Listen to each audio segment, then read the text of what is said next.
Hey friends, tonight we begin in the damp heart of medieval France. No tractors, no engines, no break from the soil, just the steady pull of the plow, the creak of worn wooden wheels, and the soft squelch of bare feet in muddy ruts. Smoke drifts from thatched rooftops, curling into the pale dawn, while the church bell calls you from sleep before the sun has even risen. This is life in the Lord's fields. Forget the painted images of chivalry and courtly love.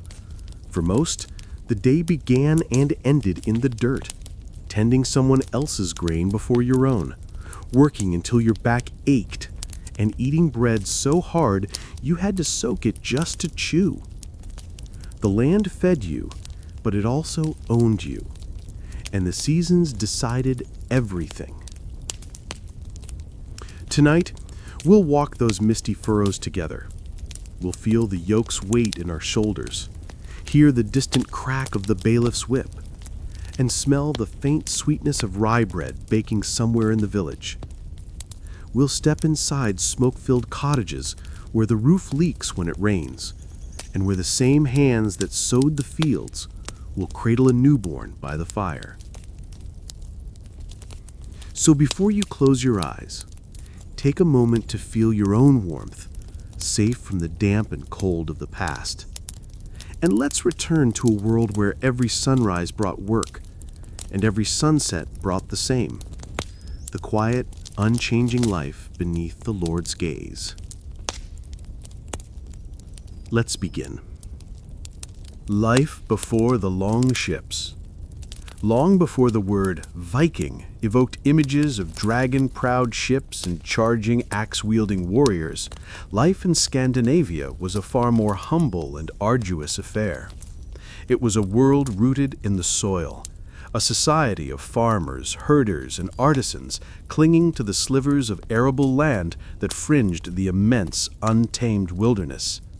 This was the Scandinavian Iron Age, a time of small, scattered communities, each centered on a farmstead and bound by the intricate ties of kinship. The landscape itself was the primary force shaping this existence. In the rugged terrain of Norway, settlements were confined to the narrow coastal strips and the heads of deep fjords, isolated from each other by towering, impassable mountains. In Denmark, the land was flatter and more fertile, allowing for denser settlement, while in Sweden, communities clustered around the Great Lakes and the Baltic coast. But everywhere, the central challenge was the same: to wrest a living from a cold and often unforgiving earth. The fundamental unit of this society was the farm, and the free farmer, the Karl or Bondi, was its backbone. Life revolved around the agricultural cycle. In the short, intense growing season of the northern summer, the entire family would work from dawn until dusk. They used simple tools like the ard, a light plow that scratched a furrow in the soil but did not turn it, a tool suitable for the thin, rocky earth. They grew hardy grains like barley, oats, and rye, which could withstand the cooler climate, as well as vegetables like peas, beans, and cabbage. Clearing new land was a monumental task, often involving the slash-and-burn method, where a section of forest was cut down and set ablaze, the ash providing a temporary boost of nutrients to the soil. Leather, but they required significant amounts of fodder to be kept alive through the long winter. Sheep and goats were more common, offering wool, milk, and meat, while pigs foraged in the forests. Every part of the animal was used, nothing was wasted. The rhythm of life was dictated by these tasks: planting in the spring, haymaking in the summer, harvesting and slaughtering in the autumn, and finally, the long, dark period of winter. Winter was the great test of survival. Once the snows came, communities could be completely isolated for months on end. Survival depended on the food that had been preserved: grains stored in granaries, meat and fish that had been salted, smoked, or dried, and dairy products like cheese and skyr. The sea was also a vital larder. Even before the great voyages of the Viking Age, the people of the north were skilled fishermen. They ventured out in smaller boats to catch cod, herring, and other fish, which were a crucial source of protein, especially during the lean months. They hunted seals and even whales along the coast, their blubber providing valuable oil for lamps that would hold the oppressive winter darkness at bay. This life, a constant struggle against starvation and cold, bred a people who were resilient, self-sufficient, and intensely practical. It also created a society where resources were scarce and land was precious. The population was growing, but the amount of good farmland was not. This created an underlying pressure, a demographic tension that was beginning to build beneath the surface of this seemingly static agrarian world. Young men, the second or third sons of a farmer with not enough land to divide, began to look for other paths to wealth and status. For now, that might mean becoming a skilled blacksmith, a boat builder, or serving a local chieftain. But soon, they would begin to look further afield, beyond their own shores, to a world that was rich, unsuspecting, and waiting.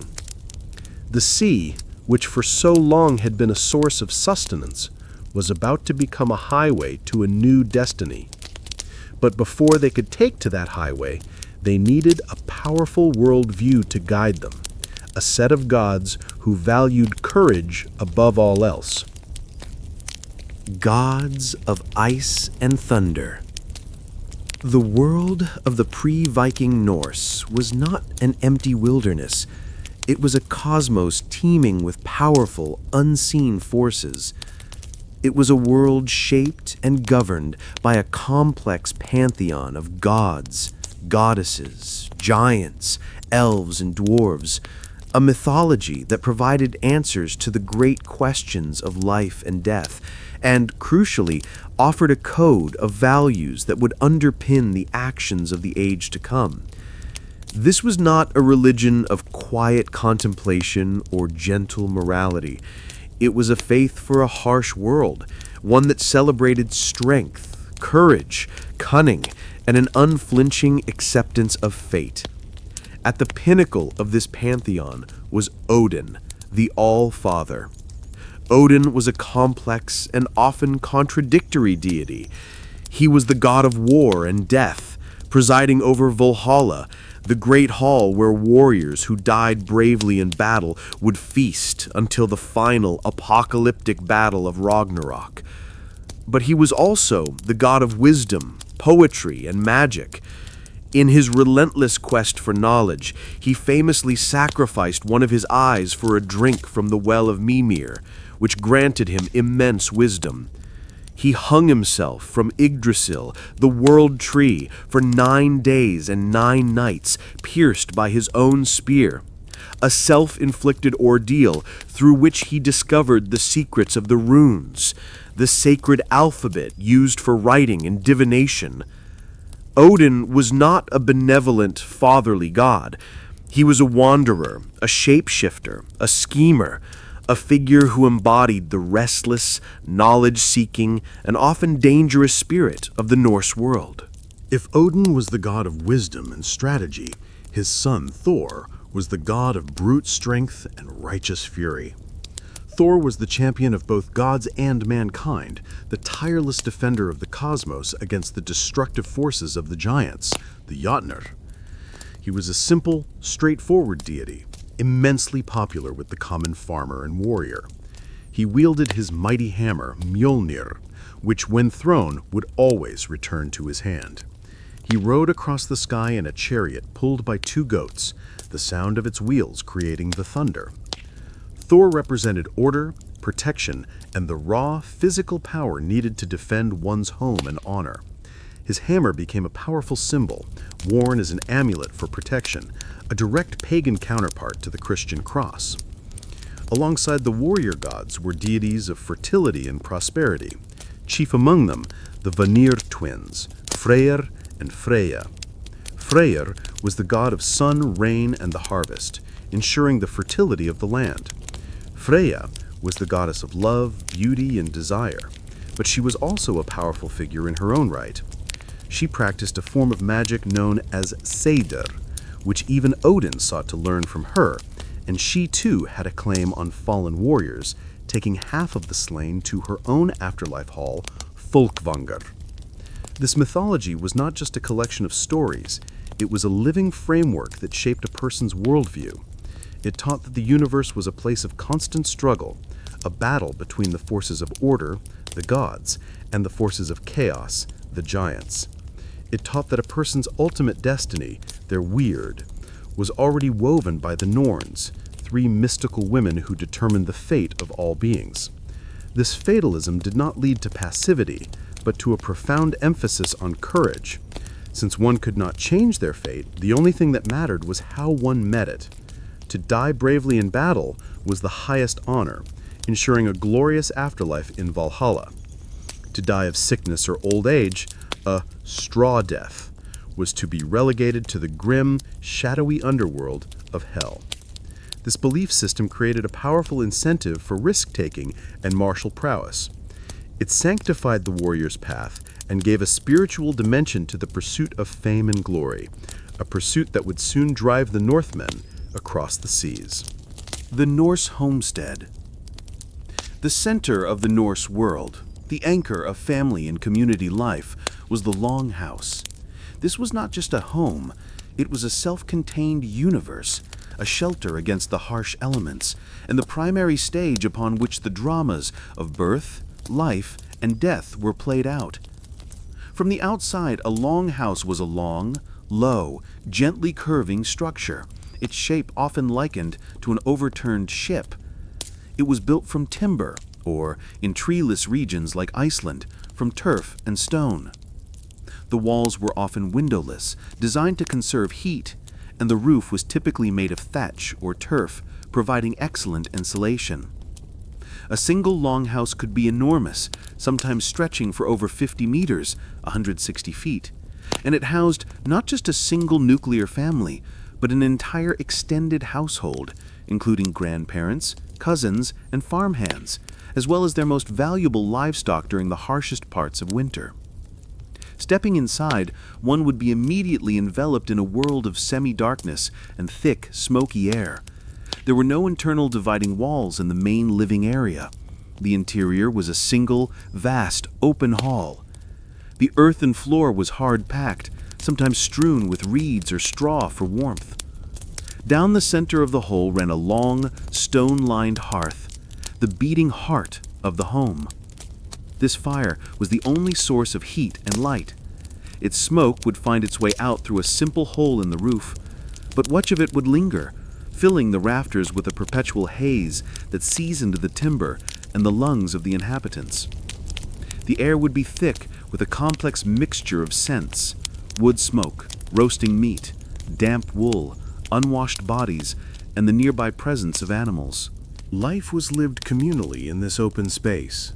Along the two long walls were raised wooden platforms covered with furs and skins, which served as both benches for sitting during the day and beds for sleeping at night. The family would sleep here, huddled together for warmth. The patriarch and his wife, the masters of the household, would have their place in the middle of one of the benches, the seat of honor. Privacy was a concept that simply did not exist. Every conversation, every argument, every moment of intimacy was, to some degree, public. The longhouse was a working farm building as much as a home. At one end, separated by a simple partition, would be a byre where the cattle and other valuable animals were kept during the winter. Their body heat would help to warm the entire structure, a practical and efficient use of resources. The other end might be used as a workshop or a storage area for tools, barrels of ale, and preserved foods. The mistress of the house, the husfreyja, was a figure of immense authority within this domain. She held the keys to the locked food chests, managed the household's provisions, oversaw the spinning and weaving of wool into cloth, a vital economic activity, and directed the work of the other women and servants. When the men were away trading, fishing, or raiding, she was in complete charge of the farm. Winter was the season when the longhouse truly came into its own. With the world outside frozen and dark, life retreated indoors. This was a time of intense social activity. The endless repetitive tasks of winter, mending tools, sharpening weapons, carding wool, spinning thread, were done together. But most importantly, this was the time for storytelling. With the fire crackling in the central hearth, casting flickering shadows on the faces of the gathered family, a storyteller, or skald, would recite the great epic poems and sagas. They would tell tales of the gods, of the creation of the world, of the heroic deeds of legendary ancestors, and of the tangled feuds of neighboring clans. This was how history was preserved, how values were transmitted, and how the community's identity was forged. In the smoky, firelit darkness of the longhouse, surrounded by family and the ghosts of ancestors, the Norse people endured the winter, their spirits sustained by stories of heroism and the promise of the coming spring, when the world would open up once more. Clan, honor, and the thing. Norse society was a complex web of relationships governed by two powerful, interlocking concepts: kinship and honor. In a world without a strong, centralized state or a formal police force, a person's primary source of security and identity was their family, or clan. Your kin were the people you were bound to support in any dispute, and they, in turn, were bound to support you. An insult to one member of the family was an insult to all. An injury demanded collective action. This powerful bond of kinship was the bedrock of society, but the fuel that drove its social dynamics was the concept of honor. Honor, or heiðr, was not an internal feeling of self-worth, it was a measure of a person's public reputation and social standing. It was something that could be won through brave deeds, generosity, and keeping one's word, but it was also fragile and could be easily lost through cowardice, oath-breaking, or suffering an insult without responding. The need to protect and enhance one's personal and family honor was the primary motivation for much of Norse social and political life. It was this constant, simmering tension that could lead to the blood feuds that are so central to the Icelandic sagas. If a man was killed, his family had both a right and a solemn duty to seek vengeance. This could be done in one of two ways, either by killing the perpetrator or a member of his family of similar status, or by demanding a hefty payment of compensation known as vergild, or mangold. The amount of vergild varied depending on the social status of the slain person. This system, while it could lead to cycles of retaliatory violence that could last for generations, also acted as a deterrent. The knowledge that any act of violence would bring the wrath of an entire clan down upon you was a powerful check on individual aggression. But Norse society was not an anarchy of endless feuding. It had a sophisticated legal and political system designed to resolve disputes and maintain a fragile social balance. The cornerstone of this system was the local assembly, known as the Thing. The Thing was an open-air gathering of the free men of a particular region, held at a designated sacred site at regular intervals.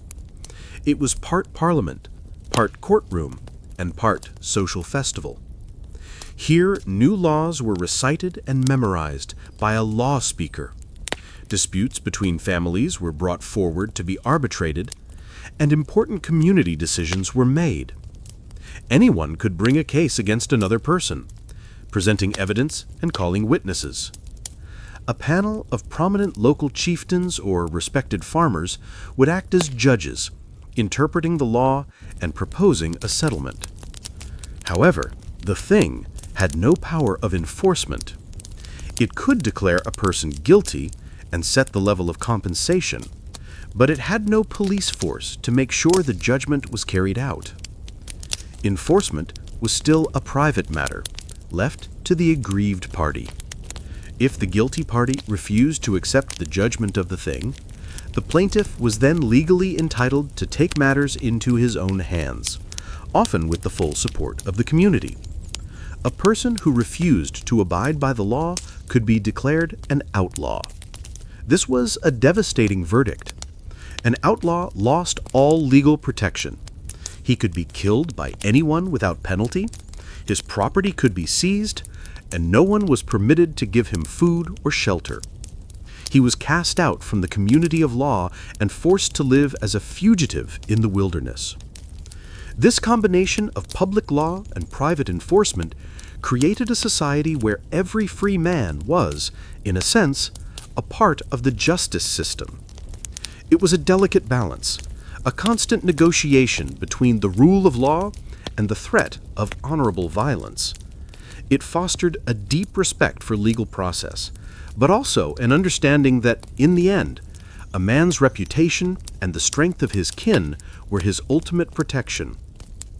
This legalistic yet martial mindset would be carried aboard the longships, shaping the way the Vikings interacted with the wider world. The sea was always calling. For the people of Scandinavia, the sea was not a boundary, it was a highway.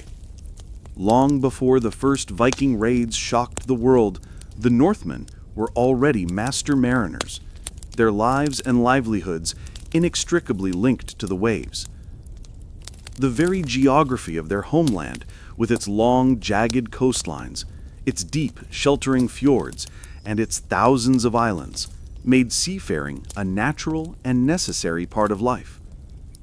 To travel from one coastal settlement to another in Norway, it was often far easier and faster to go by boat than to attempt a perilous journey over the high mountains that separated them.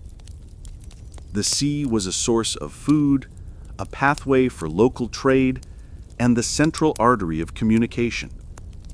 This deep, intimate relationship with the maritime world fostered a culture of exceptional boat building and navigational skill that was honed over centuries. The early boats of the pre-Viking era were simpler and smaller than the famous longships to come, but they were already sophisticated vessels. They used a clinker-built construction where the hull planks overlapped, creating a strong yet flexible structure. They were powered by oars and, increasingly, by a single, simple, square sail. These early sailors learned to read the sea and the sky with an intimacy born of necessity. Without compasses, they navigated by observing the position of the sun and the stars. They learned the patterns of the winds, the currents, and the tides. They developed a form of coastal piloting, memorizing the shapes of headlands, the locations of islands, and the flight patterns of seabirds to find their way. The seabirds were particularly useful. Observing birds like gannets and guillemots flying out to their fishing grounds in the morning and returning in the evening could give a navigator a reliable bearing toward land, even when it was out of sight. This early seafaring was not just about local travel and fishing, it was also about trade. Even before the Viking Age proper, Scandinavian traders were part of a network that connected the Baltic and North Seas. They traveled to the lands of the Frisians in the modern Netherlands and the Saxons in Germany, trading their own valuable resources, furs, walrus ivory, amber, and high-quality iron, for goods they could not produce themselves, such as fine cloth, pottery, glass, and wine from the Frankish kingdoms. These early trading voyages were crucial for several reasons. They brought wealth and prestige goods into Scandinavia, which ambitious chieftains used to consolidate their power and reward their followers. They also brought back knowledge. The traders returned with information about the political situations, the wealth, and the defenses of the lands to the south. They learned about the rich monasteries, the prosperous market towns, and the internal conflicts of the great kingdoms of Europe. This information began to paint a picture of a world that was not only wealthy, but also, in many places, vulnerable. There was a spirit of adventure and wanderlust inherent in this seafaring culture. The sagas are filled with stories of heroes who set out to see the world and make their fortunes. The desire to explore, to discover what lay beyond the horizon, was a powerful cultural driver. This was coupled with the growing pressures of home, a rising population, a scarcity of good farmland, and a competitive social environment where young men needed to acquire wealth and fame to make a name for themselves. The ingredients for an explosion were all in place. They had the ships, honed by generations of boat builders. They had the navigational skills to cross the open ocean.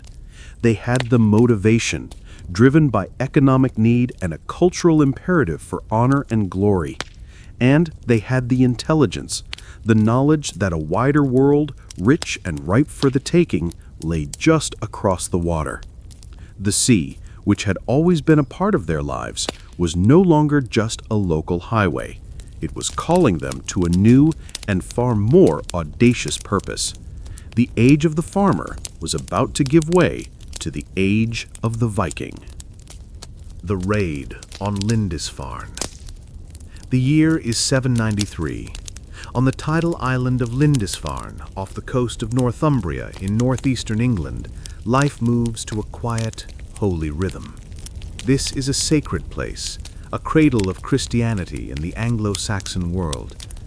The monastery at Lindisfarne, founded by Saint Aidan, is renowned for its piety, its learning, and its beautifully illuminated manuscripts, like the famous Lindisfarne Gospels. The monks who live here are men of peace, their days spent in prayer, contemplation, and the painstaking work of copying God's word. Their world is one of bells, chants, and the gentle lapping of the North Sea against the shore. They are unarmed, undefended, and utterly unprepared for what is about to happen. One day in early June, strange ships appear on the horizon. They are long, slender, and low in the water, with menacing carved prows and single square sails. No one on Lindisfarne has ever seen vessels quite like them. They move with an unnerving speed. Before the monks can fully comprehend the danger, the ships beach themselves on the sand, and a new kind of man erupts from them. Fierce, bearded warriors, armed with axes, swords, and round shields. The raid that follows is an act of shocking, incomprehensible brutality. The Northmen, the Vikings, storm the monastery with a savage fury. They slaughter the monks who resist, cutting them down in the very church where they had prayed moments before. They desecrate the holy altars, trample the sacred relics, and plunder the monastery of all its treasures, the golden crucifixes, the silver chalices, the jewel-encrusted book covers.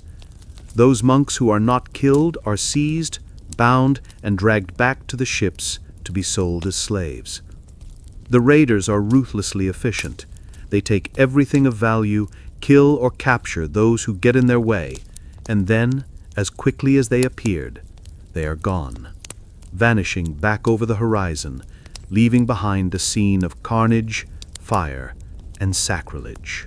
The news of the attack on Lindisfarne sends a shock wave of terror and disbelief throughout Christian Europe.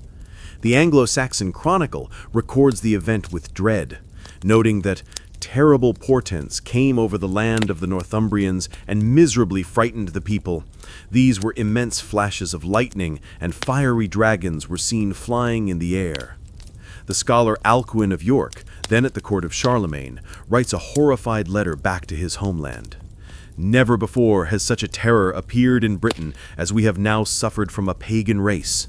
The heathens poured out the blood of saints around the altar and trampled on the bodies of saints in the temple of God like dung in the streets. What made the raid on Lindisfarne so particularly horrifying was not just the violence, but its target. In the medieval Christian worldview, monasteries were sacrosanct, places of peace and prayer that were supposed to be outside the normal rules of warfare. To attack a monastery was to attack God himself. The Vikings, however, saw the world through a different lens. To them, the monastery at Lindisfarne was not a holy sanctuary, it was simply an undefended building filled with a vast concentration of portable wealth. The gold, silver, and other treasures were there for the taking, and the monks were no match for their weapons. This raid was the moment the Viking Age announced itself to the world. It was a brutal declaration of intent. It revealed the Northmen's maritime capability, their ruthless pragmatism, and their complete disregard for the religious taboos of their victims. The attack on Lindisfarne was more than just a raid for plunder. It was a psychological blow that shattered the peace of Christendom and inaugurated 2 centuries of fear. The fiery dragons seen flying in the air were not real, but the terror they represented was. The age of the longship had begun in a monastery bathed in blood. Masters of the longship. The engine that powered the Viking Age, the single piece of technology that made the raids, trade, and exploration possible, was the longship. This was not just a boat, it was a masterpiece of naval architecture, a vessel so perfectly adapted to its purpose that it remains one of the most iconic and effective designs in maritime history. The genius of the longship lay in its unique combination of speed, flexibility, and shallow draft, a set of characteristics that gave the Vikings an unparalleled strategic advantage. The secret to the longship's success began with its construction. It was a clinker-built vessel, meaning its hull was formed from overlapping oak planks that were riveted together. This method, refined over centuries of Scandinavian boat building, created a hull that was incredibly strong yet remarkably light and flexible. A longship was designed to bend and flex with the motion of the waves, almost like a living creature, rather than rigidly resisting them. This made it exceptionally seaworthy, capable of handling the notoriously rough waters of the North Atlantic.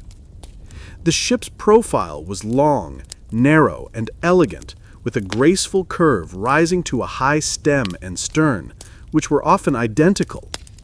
This symmetrical, double-ended design was a key innovation. It meant that a longship could reverse direction without having to turn around, a crucial advantage when navigating narrow fjords or making a quick getaway from a hostile shore. The prow was often carved into the fearsome shape of a dragon or a serpent's head, designed to intimidate enemies and ward off evil spirits. These figureheads were sometimes removable, taken down when approaching friendly shores so as not to frighten the local spirits.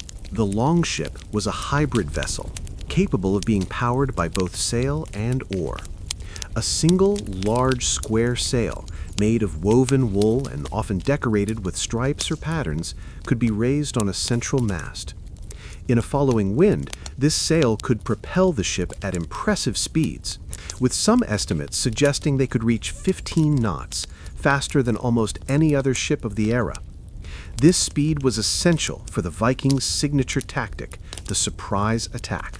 They could cross the North Sea from Norway to England in just a few days, appearing on the coast with little or no warning. But when the wind was against them, or when they needed to maneuver with precision, the sail came down and the oars came out. A typical longship had rows of oarports running along its sides, allowing a crew of warriors to become a team of rowers. The rhythmic pull of the oars gave them the power to navigate in calm conditions and, most importantly, to travel up rivers deep into the heart of enemy territory. This ability was perhaps the longship's greatest strategic asset. It had an incredibly shallow draft, meaning it could float in as little as 1 meter of water. This allowed the Vikings to bypass coastal fortifications and sail far inland, raiding towns and monasteries that thought they were safe from sea-based attacks. The rivers of England, France, and Russia became highways for Viking fleets.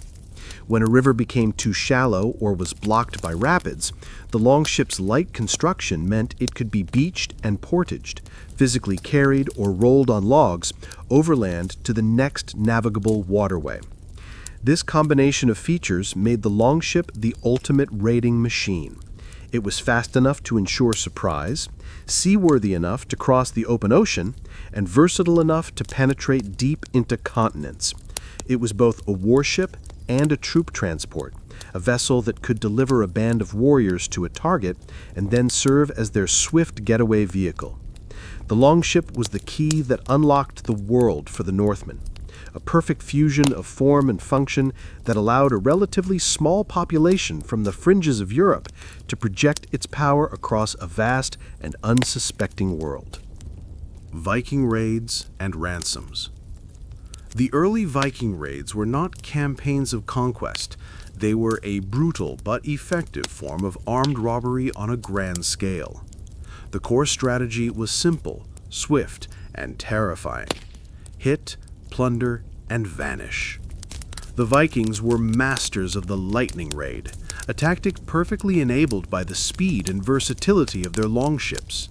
They would identify a target, typically a wealthy, poorly defended coastal monastery or a prosperous but unwary trading town, and approach with stealth and speed. They would often appear at dawn when a settlement was still asleep, their ships gliding out of the morning mist like ghosts. The attack itself was a whirlwind of calculated violence. The warriors would storm ashore, their sudden appearance and ferocious reputation often causing defenders to panic and flee. Their goal was not to occupy territory, but to seize portable wealth as quickly as possible. They sought gold, silver, fine textiles, weapons, and, most importantly, people. The slave trade was a hugely profitable and central part of the Viking economy. They would capture monks, nuns, artisans, and farmers, binding them and forcing them onto the ships to be sold in the slave markets of Dublin, Hedby, or even as far away as the Islamic world. The raid would be over in a matter of hours, sometimes even minutes. Before any organized military response could be mounted from further inland, the Vikings would be back in their ships, their holds filled with plunder and captives, rowing hard for the open sea and disappearing over the horizon. This hit-and-run strategy turned fear into their most potent weapon. The sheer unpredictability of the raids created a climate of constant anxiety along the coasts of Europe. No one knew where or when the Northmen would strike next. This psychological warfare was devastating. It demoralized populations, disrupted trade, and forced kings to expend vast resources on coastal defenses that were often ineffective against such mobile and elusive foes. As the Viking Age progressed, however, their strategy evolved from simple smash-and-grab raids to a more sophisticated form of organized extortion. They realized that it could be more profitable to threaten the kingdom than to actually raid it. A large Viking fleet, known in the Anglo-Saxon Chronicle as a great heathen army, would arrive in a kingdom, establish a fortified winter camp, and begin to systematically terrorize the surrounding countryside. They would burn villages, destroy crops, and demonstrate their military superiority. Once they had inflicted enough pain and chaos, they would offer the local king a choice: face continued destruction or pay them to leave. This protection money, a massive tribute paid in silver, became known in England as the Danegeld or Danegold or Dane payment. The first recorded Danegeld payment was made in 845, when the Viking leader Ragnar Lodbrok sailed up the Seine and besieged Paris. The Frankish king, Charles the Bald, paid him 7,000 pounds of silver to spare the city and depart. This set a dangerous precedent. The Danegeld became a recurring feature of Anglo-Saxon and Frankish politics for the next century and a half. The payments were enormous, requiring kings to levy crippling taxes on their subjects. Huge quantities of silver flowed out of Europe and into Scandinavia, fueling the Viking economy and funding further expeditions. The Danegeld system was, in essence, a protection racket on a national scale. It demonstrated a shift in Viking thinking, from opportunistic pirates to shrewd political and military operators who understood the power of leverage. They had learned that the threat of violence could be just as profitable as violence itself, and that fear was a currency as valuable as silver. This evolution from raiding to ransom marked a crucial step in their transformation from coastal pests into a major force in European geopolitics. The Norsemen in the East. While their countrymen were terrorizing the coasts of Western Europe, another group of Scandinavians, primarily from Sweden, turned their ambitions eastward. They embarked on a different kind of Viking age, one less focused on coastal raiding and more on long-distance trade, exploration, and the founding of new states. Their path was not the open ocean, but the vast, challenging network of rivers that flowed through the immense forested lands of what is now Russia and Ukraine. These eastern-facing Vikings became known to the local Slavic and Finnic tribes as the Russ. The origin of this name is debated, but it is widely believed to derive from an Old Norse term related to rowing, the men who row. The Russ were drawn eastward by the lure of two things: the rich furs of the northern forests, sable, marten, and fox, and the immense wealth of the two great empires to the south, the Abbasid Caliphate and the Byzantine Empire. To reach these markets, they established a remarkable trade route. They would sail their long ships across the Baltic Sea, enter the Gulf of Finland, and then navigate up rivers like the Neva. From there, they would undertake arduous portages, dragging their ships overland between river systems to access the great waterways flowing south, such as the Dnieper, which led to the Black Sea, and the magnificent city of Constantinople, which the Norse called Miklagard, the Great City, and the Volga, which led to the Caspian Sea and the markets of the Islamic world. This journey was perilous and demanding. Along the way, the Rus established a series of fortified trading posts at strategic points along the rivers, places like Aldegja, Staraya Ladoga, and Holmgard, Novgorod. These outposts evolved into towns, where the Rus elite ruled over the local Slavic populations. They operated as merchant princes, compelling the Slavic tribes to pay them tribute in the form of furs, honey, wax, and most grimly, slaves. The slave trade was a cornerstone of the Rus economy. They would capture or buy Slavic people and transport them south to be sold in the markets of Constantinople and Baghdad. This Rus presence had a profound impact on the region. According to the earliest Russian chronicle, the local Slavic tribes, tired of their own internal feuding, invited a trio of Rus chieftains, led by a man named Rurik, to come and rule over them around the year 862.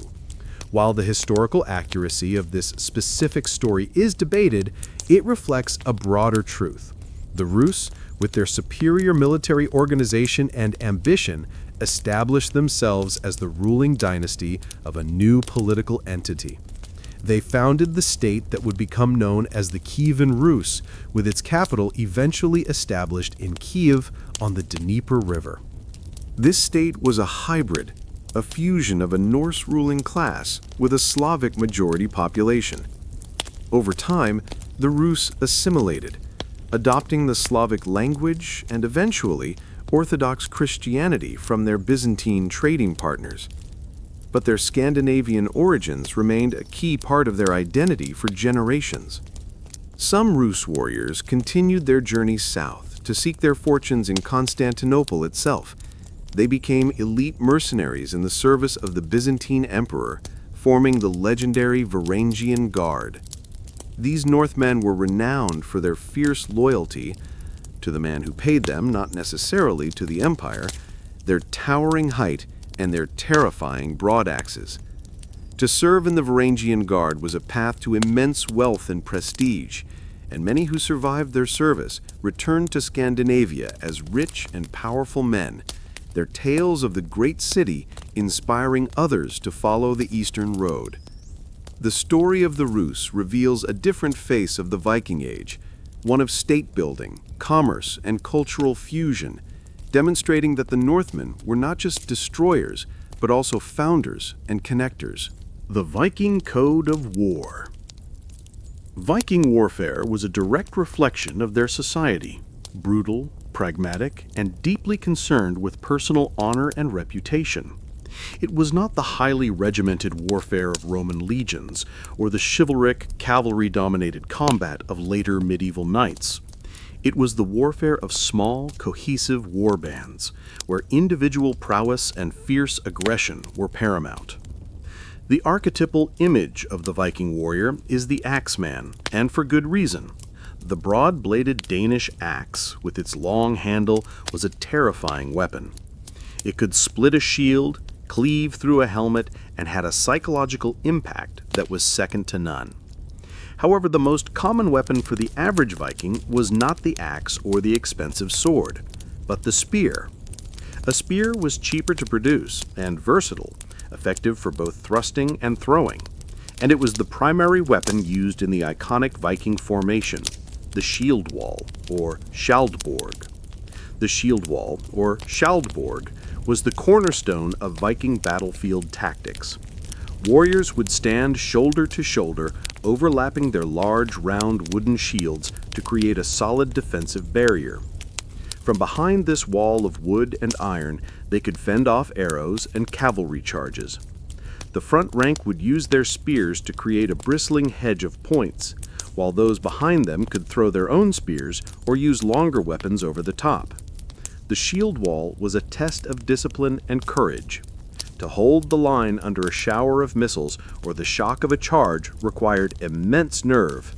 If the wall broke, the formation would dissolve into a chaotic melee of individual combats, where skill with the axe and sword would determine the outcome. The sword was the high-status weapon, a sign of wealth and power. They were often beautifully crafted, with intricate patterns on the blade created through a process called pattern welding, and hilts decorated with silver and gold. A fine sword was a treasured heirloom passed down through generations and sometimes given a name. It was the weapon of the chieftain, the jarl, and the successful warrior. Beyond the weapons, there was the warrior ethos. Central to this was the figure of the berserker. Often depicted in popular culture as mindless, raging beasts, the reality was more complex. Berserkers, berserkir, meaning bear shirts, and their counterparts, the ulfhednar, wolf hides, were elite specialist warriors who appeared to enter a trance-like fury in battle. The sagas describe them biting their shields, howling like animals, and being immune to fire and steel. Whether this state was induced by hallucinogenic mushrooms, extreme psychological conditioning, or was simply a terrifying form of battle fury is still debated. But their purpose was clear. They were shock troops, deployed to break the enemy's shield wall through sheer, terrifying ferocity. Their reputation alone could be enough to sow panic in enemy ranks. Viking warfare was not always about pitched battles. It was often a more personal affair. The concept of the formal duel, the holmgang, island-going, as they were often held on a small islet, was a legally recognized way to settle disputes over honor, property, or women. It was a fight with set rules, and the winner took all. This emphasis on individual combat and personal reputation meant that Viking warfare was deeply tied to the acquisition of fame and glory. A warrior's goal was to be remembered, to have his deeds celebrated in the skaldic poetry that would be recited in the longhouse for generations to come. This is why they took such great risks. It wasn't always about conquest or strategy in the grand sense. It was about building a legacy, proving one's courage, and earning a name that would outlive them. This warrior code, forged in the small-scale conflicts of Scandinavia, would prove devastatingly effective when unleashed upon the wider world. Danelaw and the English kings. The nature of the Viking presence in England underwent a dramatic transformation in the latter half of the 9th century. The era of sporadic, seasonal hit-and-run raids gave way to a concerted campaign of conquest and settlement. This new phase began in the autumn of 865 with the arrival of what the Anglo-Saxon Chronicle described with dread as the Mikel Hedin Hade, the Great Heathen Army. This was not just another raiding party. It was a large, well-organized coalition of Viking warbands, possibly numbering in the thousands, who came not just to plunder, but to stay. Their goal was to overwinter in England, using it as a base to systematically conquer the Anglo-Saxon kingdoms. The army was reputedly led by the sons of the legendary Viking Ragnar Lodbrok, including Ival the Boneless, Halfdan, and Ubba, who were said to be seeking revenge for their father's execution by the King of Northumbria. The timing was perfect. Anglo-Saxon England was a fractured land, divided into 4 main kingdoms: Northumbria, East Anglia, Mercia, and Wessex. Their internal rivalries made them vulnerable to a unified, determined foe. The great army struck first at Northumbria, which was embroiled in a civil war. They easily captured the great city of York in 866, turning it into their northern capital, which they called Jorvik. From there, they turned south. In 869, they marched into East Anglia, defeated the local army, and martyred its king, Edmund, by tying him to a tree and using him for archery practice. With Northumbria and East Anglia now under their control, they set their sights on Mercia, the great kingdom of central England. They pushed deep into Mercian territory, forcing its king to flee and installing a puppet ruler in his place. Within a few short years, 3 of the 4 great Anglo-Saxon kingdoms had fallen. Only one remained, Wessex in the south, under the rule of a young, pious, and remarkably resilient king named Alfred. Alfred, who would become known as Alfred the Great, was nearly overwhelmed. In 878, the Vikings launched a surprise winter attack, forcing him to flee into the marshlands of Somerset with a small band of followers. It was the lowest point for Anglo-Saxon England, but Alfred refused to surrender. From his hidden fortress at Athelney, he waged a guerrilla war, rallying his forces. Later that year, he emerged from the marshes, gathered the armies of Wessex, and met the Viking army under their leader Guthrum at the Battle of Edington. Alfred won a decisive victory. He pursued the Vikings back to their fortress and besieged them until they surrendered. As part of the peace terms, Guthrum and his leading chieftains agreed to be baptized as Christians, with Alfred as godfather. This was a pivotal moment. The Treaty of Wedmore, agreed upon shortly after, formalized a new political reality in England. It partitioned the country. Alfred and his kingdom of Wessex would control the south and west, while the Vikings would control the north and east. This vast territory, stretching from London to the River Tees, became known as the Danelaw. It was not a unified Viking kingdom, but a region where Norse law, customs, and language held sway. The warriors of the great army settled down. They took over Anglo-Saxon farms, became landowners, and intermarried with the local population. They established a new social order and a thriving commercial network centered on powerful towns like York, Lincoln, and Stamford. The impact of the Danelaw was profound and lasting. It left a permanent mark on the landscape, with hundreds of English villages and towns still bearing names of Norse origin, ending in suffixes like by or village, thorp or outlying farmstead, and thwaite or clearing. It also enriched the English language, introducing many common words of Old Norse origin, such as sky, skin, leg, window, husband, law, anger, and wrong. The establishment of the Danelaw marked the final evolution of the Viking in England, from raider to conqueror, and finally to settler. Normandy was Norse once. While one great Viking army was carving out the Danelaw in England, other fleets continued to plague the rivers of the Frankish kingdom, the vast realm founded by Charlemagne. The Seine, the Loire, and other rivers became highways for relentless raids that reached deep into the heart of France. The Frankish kings, weakened by internal divisions and civil wars, struggled to mount an effective defense. For decades, they resorted to paying enormous sums of Danegeld to buy temporary peace. But the Vikings always returned. By the early 10th century, a particularly formidable Viking leader named Rollo had established a permanent base at the mouth of the Seine, from which he terrorized the surrounding region, including the city of Rouen. The Frankish king, Charles the Simple, faced a critical dilemma. He lacked the military strength to definitively oust Rollo and his followers. In 911, he decided on a radical and pragmatic solution, a strategy that had been tried with mixed results before. He would try to turn the poacher into a gamekeeper. He offered Rollo a deal. In the Treaty of Saint-Clair-sur-Epte, Charles granted Rollo and his men legal possession of the lands they already effectively controlled, a significant territory in northern France centered on the city of Rouen. In exchange, Rollo had to agree to 3 conditions.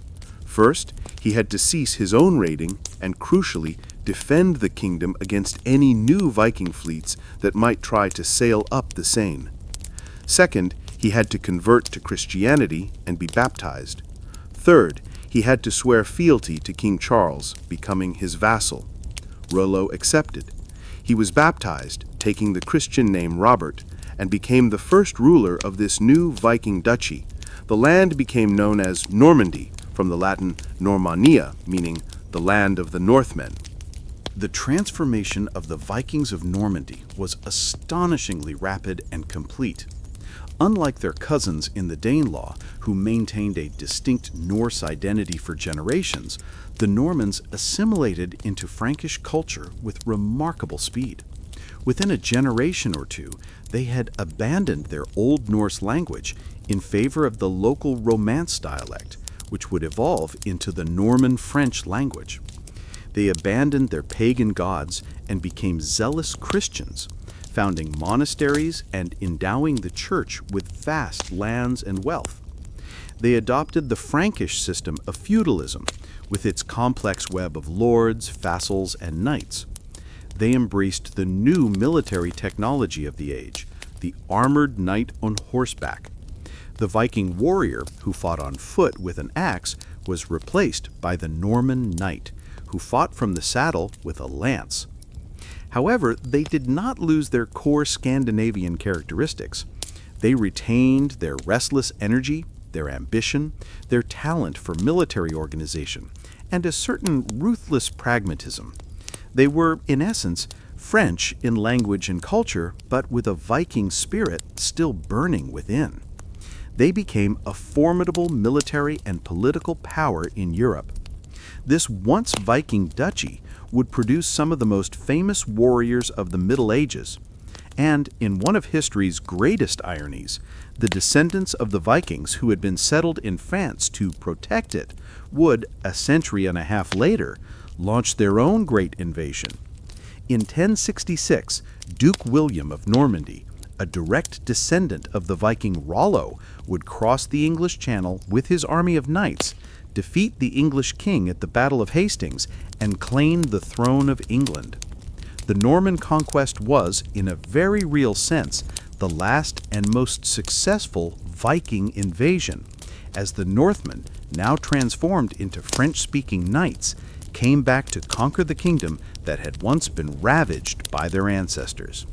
Normandy, the land of the Northmen, had become a launchpad for one of the most significant events in European history. The Norse in Ireland and Scotland. The story of the Vikings in the Celtic lands of Ireland and Scotland is a complex tapestry of brutal raiding, shrewd trading, political alliance, and eventual assimilation. The first recorded raids on Ireland began around 795, targeting the rich and vulnerable island monasteries like Iona and Skellig Michael.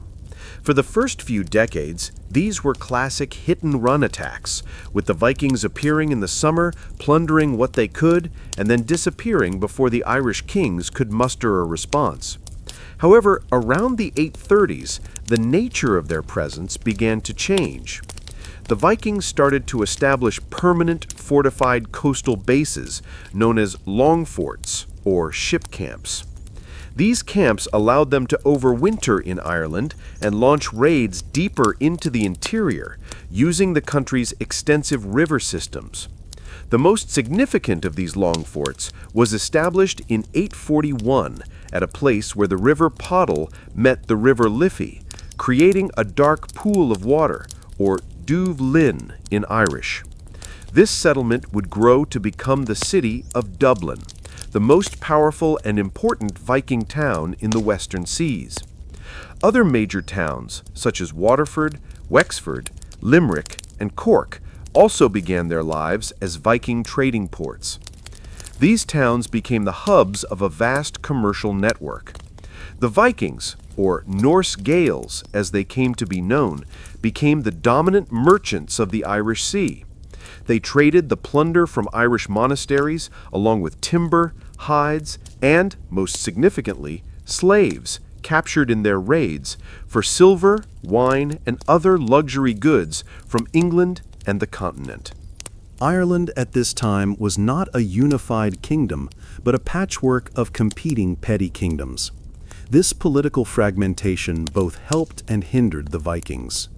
On one hand, it meant there was no single national army to oppose them. On the other, it drew them into the complex and shifting web of Irish politics. The Irish kings, far from being just passive victims, quickly learned to use the Vikings for their own ends. An Irish king might hire a Viking warband as mercenaries in a war against a rival king, or form an alliance with a Viking chieftain to gain a military edge. This led to a situation where Vikings were often fighting alongside Irish allies against other Irish, who might, in turn, have their own Viking allies. It was a fluid and opportunistic world. Over time, a unique hybrid culture emerged. The Norse settlers intermarried with the local Irish population, creating a powerful Norse Gaelic aristocracy. They adopted elements of Irish language, dress, and customs, while the Irish adopted Viking naval technology and military tactics. The Vikings in Ireland never conquered the entire island, as they had the Danelaw in England. Their power was largely confined to their coastal city-states. Their influence was eventually checked by the rise of powerful Irish kings like Brian Boru, who famously defeated a combined Leinster Viking army at the Battle of Clontarf in 1014, a battle that, while not ending the Viking presence, broke their offensive military power in Ireland for good. In Scotland, the story was similar, but with a different geographic focus. The Vikings, primarily from Norway, settled heavily in the northern and western peripheries, the Shetland and Orkney Islands, the Hebrides, and parts of the mainland like Caithness and Sutherland. For centuries, these areas were part of a Norse-speaking world ruled by powerful earls of Orkney who were nominally vassals of the King of Norway.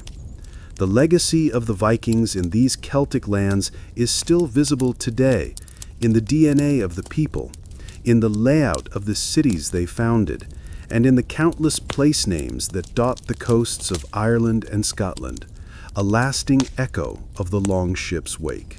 The Viking colonies of the North Atlantic. While some Vikings sailed south to raid and trade in the wealthy lands of Christendom, others, driven by a spirit of pure exploration and a desperate need for new land, turned their longships west into the cold, empty expanse of the North Atlantic.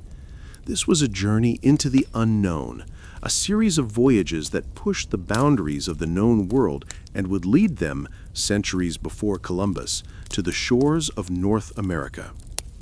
The first stepping stone on this westward journey was the Faroe Islands, a remote and windswept archipelago lying between Norway and Iceland. Irish monks had settled there first, but they were driven out or absorbed by Norse settlers who arrived around the year 800, seeking new pastures for their sheep. From the Faroes, the next logical leap was to Iceland. The settlement of Iceland, beginning around 870, was a unique event in the Viking world. According to the sagas, it was discovered by Norse sailors blown off course. What they found was a large, uninhabited volcanic island covered in birch forests and rich with bird life and fishing grounds. It was a blank slate. Over the next 60 years, a wave of settlers, primarily from Norway, arrived to claim land. Many were fleeing the growing power of King Harald Fairhair, who was forcibly unifying Norway and imposing heavy taxes. In Iceland, they sought to create a new society free from the authority of kings. They established a unique form of government, a commonwealth or republic, governed by an assembly of chieftains called the Althing, which is the world's oldest surviving parliament. Life in Iceland was harsh, a constant struggle against a volcanic landscape and a cooling climate. But they created a vibrant and literate society that would, centuries later, preserve the great sagas of the Viking Age. From Iceland, the push westward continued. The next chapter belongs to a fiery and quarrelsome chieftain named Eric the Red. After being exiled from both Norway and then Iceland for manslaughter, Eric set sail in 982 to find a land that had been rumored to lie to the west. He found it, a vast island of glaciers and mountains, but with green, habitable fjords on its southwestern coast. In a brilliant feat of marketing, he named it Greenland, hoping the appealing name would attract settlers. It worked. He returned to Iceland and recruited hundreds of colonists, who established two main settlements. The Greenland Norse survived for nearly 500 years, a small European society clinging to the edge of the Arctic world. They were farmers, raising cattle and sheep, and hunters, trading walrus ivory, rope, and polar bear skins with Europe in exchange for iron and grain. The final and most famous leap across the Atlantic was made by Eric the Red's son, Leif Erikson, around the year 1000. Following up on a sighting by another sailor, Leif and his crew sailed west from Greenland and made landfall in North America. The sagas describe three distinct regions they found: Helluland, land of flat stones, likely Baffin Island; Markland, land of forests, probably Labrador; and furthest south, Vinland, land of wine or land of pastures, a place where wild grapes and timber brew in abundance. They established a small temporary settlement at a site that archaeological evidence has identified as Lance Almedos in northern Newfoundland. This was the first documented European presence in the Americas. However, the Vinland colony did not last.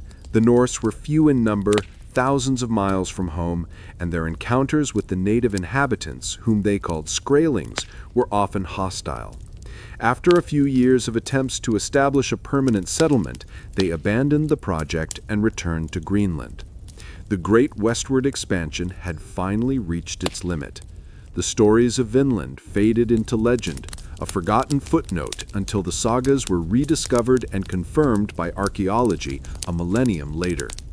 The North Atlantic voyages remain a testament to the incredible seamanship, courage, and restless ambition of the Viking explorers. Kings with wolfskins. The Viking Age was not a static period.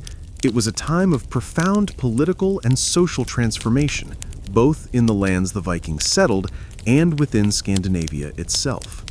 The early Viking Age was characterized by a decentralized tribal society led by petty chieftains and jarls, each commanding the loyalty of a local war band.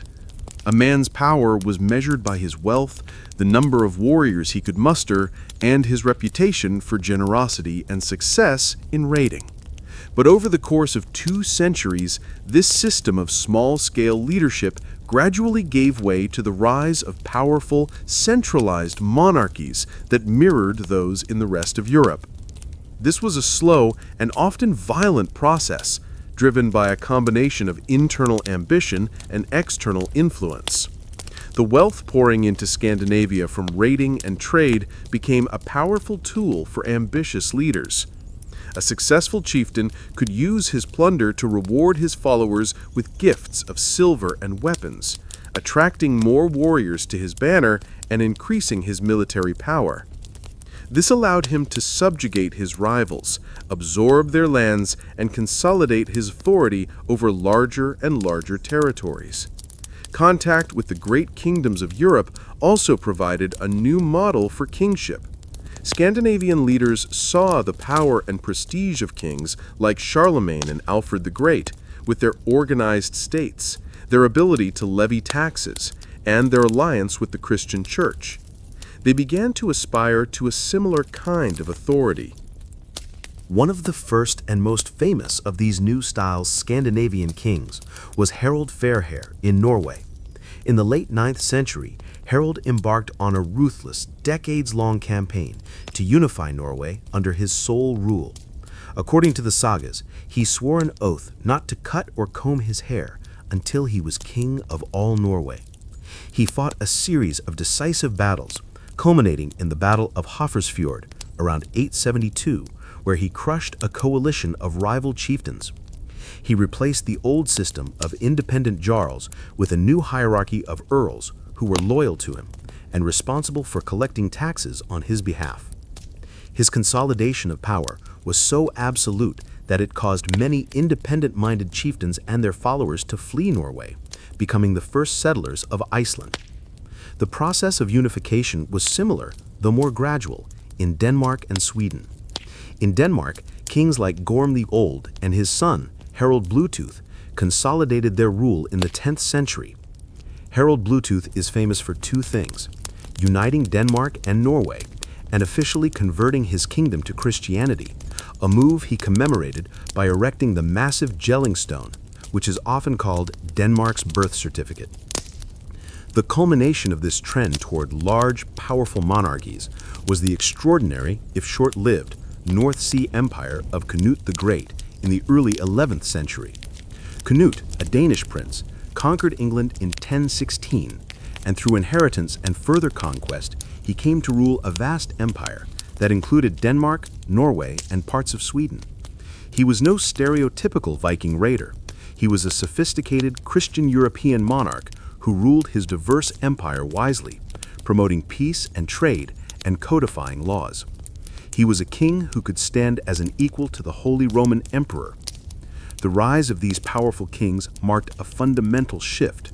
It signaled the end of the old freewheeling Viking way of life. The independent warband was replaced by a national army loyal to a king. The Thing assembly lost its power to the royal court. The old paganism gave way to the organized religion of the state. The Vikings were transforming from raiders into rulers, from chieftains with wolfskins into kings with crowns and scepters. This internal transformation was one of the key factors that would ultimately bring the Viking Age itself to a close. Viking crafts and trade. While the image of the Viking as a violent raider is powerful and not without truth, it is only half the story. The Viking was also a shrewd and intrepid merchant, a vital link in a vast, interconnected web of trade that stretched from the frozen shores of the North Atlantic to the bustling markets of Constantinople and Baghdad. The same longship that could carry a warband on a raid could just as easily carry a cargo of valuable goods, and often the two activities went hand in hand. Raiding provided the initial capital, silver, gold, and slaves, that could then be invested in more peaceful and sustainable commercial ventures. The Vikings were, in essence, armed entrepreneurs. At the heart of their trade network were a series of bustling emporia, or trading towns, that flourished during the Viking Age. Places like Hedeby in southern Denmark, Birka in Sweden, Kaupang in Norway, and Dublin in Ireland were vibrant cosmopolitan centers where goods and people from all over the known world converged. Archaeologists excavating these sites have unearthed a dazzling array of foreign goods that testify to the incredible reach of the Viking trade routes. They have found silk from China, which likely traveled up the Russian rivers from the Byzantine Empire, carnelian and garnet beads from India, glass vessels from the Rhineland, fine pottery from France, and, most importantly, vast hordes of silver coins, or dirhams, from the Islamic Caliphate. The Vikings had a number of valuable commodities of their own to offer in exchange. The cold northern forests provided a rich supply of high-quality furs, sable, marten, beaver, and fox, which were highly prized in the wealthy courts of Europe and the Middle East. From the northern seas came walrus ivory, a valuable substitute for elephant ivory, which was carved into exquisite luxury items like game pieces and crucifixes. Walrus hide was also used to make incredibly strong ropes.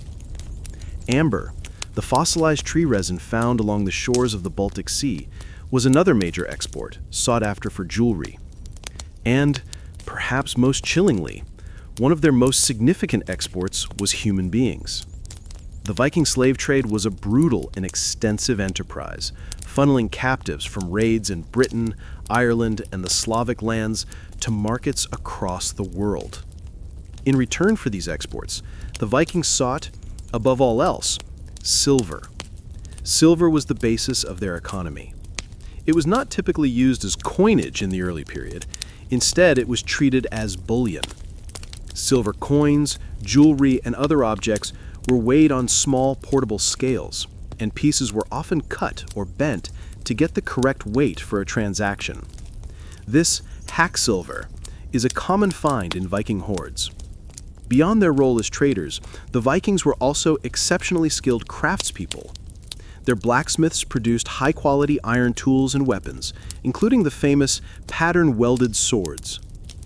Their woodcarvers created the intricate, interlacing animal-style decorations that adorned their ships, buildings, and personal items.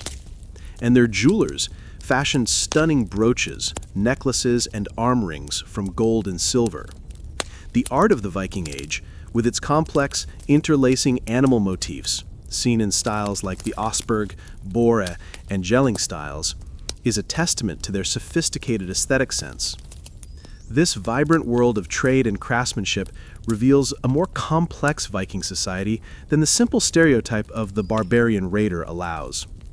They were not just destroyers, they were connectors, merchants who linked distant civilizations and in the process absorbed new ideas and technologies that would transform their own world.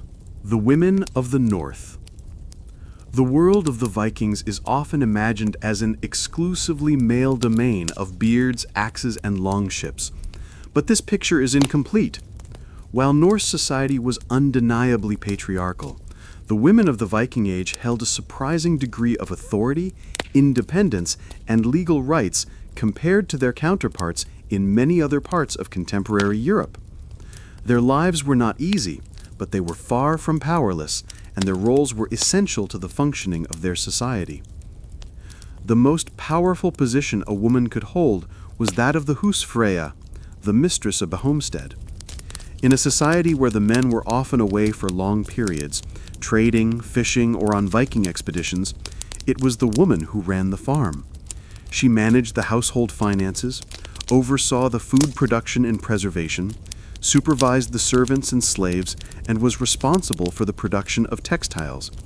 Spinning wool and weaving it into cloth was a vital economic activity.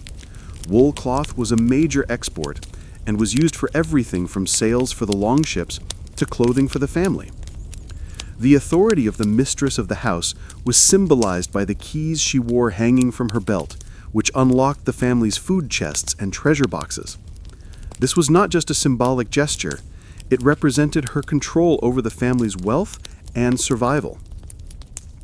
Legally, Norse women had rights that were remarkable for the time. They could inherit property, and a woman retained ownership of her dowry and any inheritance she received throughout her marriage. Crucially, a woman had the right to initiate a divorce. If a husband was abusive, failed to provide for the family, or even insulted her relatives, a woman could publicly declare herself divorced and return to her family with her property intact. This gave women a level of legal protection and autonomy that was virtually unheard of in Christian Europe. What about the famous shield maiden, the female warrior who fought alongside the men? The historical evidence for shield maidens is tantalizing, but sparse. The sagas and certain historical accounts mention them, and a few graves containing female skeletons buried with weapons have been found, most notably the famous Burka warrior grave. However, most scholars believe that female warriors, if they existed at all, were a very rare exception, not a common phenomenon. The stories of shield maidens may have been literary tropes representing the transgression of normal gender roles, or they may reflect a memory of a time when women did, on occasion, take up arms to defend their homes. More historically certain was the role of women in the spiritual life of the community. The most powerful spiritual figures were often women. The Volva, or seeress, was a respected and often feared figure who practiced a form of magic and divination known as seither. She could enter a trance state to communicate with the spirits, predict the future, and cast spells to influence events. Even the god Odin sought out a Volver to learn the secrets of the future. The sagas show chieftains and kings consulting these women before making important decisions, indicating the immense cultural authority they wielded. The lives of Norse women were defined by hard work and the expectations of their society, but they were not passive figures. They were farm managers, legal agents, keepers of the family honor, and spiritual leaders. They were the anchor of the Norse world, the steady center around which the more chaotic lives of their seafaring men revolved. They may not have wielded the axe in battle, but they held the keys to the longhouse, and in many ways, that was where the true power lay: words, runes, and poetry. The Vikings are often stereotyped as illiterate barbarians, a perception fueled by the fact that they sacked the monasteries that were the centers of learning in Europe. But this is a profound misunderstanding. While their culture was primarily oral, they possessed a rich and complex literary and intellectual world, one that valued the power of words as much as the power of the sword. They had their own system of writing, a deep love for poetry, and a passion for storytelling that would eventually give rise to one of the world's great bodies of medieval literature. The Viking system of writing was the runic alphabet, known as the Futhark. Unlike the Latin alphabet, which was written with pen and ink on parchment, runes were designed to be carved into hard surfaces like wood, bone, or stone. This is why they are composed of straight, angular lines, which are easier to incise than curves. Runes were not typically used for writing long sagas or administrative records. Instead, they served a more immediate and often magical purpose. They were used to mark ownership on a personal item, to commemorate a great deed on a memorial stone, or to invoke magical power in an amulet. Each rune had not only a phonetic sound, but also a name and a symbolic meaning connecting it to the forces of the cosmos. The act of carving runes was itself a powerful act. A rune master was a respected specialist, believed to be able to use the runes for divination and to cast spells for protection, victory, or cursing an enemy. Thousands of runestones still stand across Scandinavia, silent testaments to this written tradition, their inscriptions often reading something like, "Bjorn, son of Eric, raised this stone in memory of his father, a very good man, who died in the West." However, the true heart of Viking literary culture was oral poetry. In a world without widespread literacy, memory and recitation were paramount.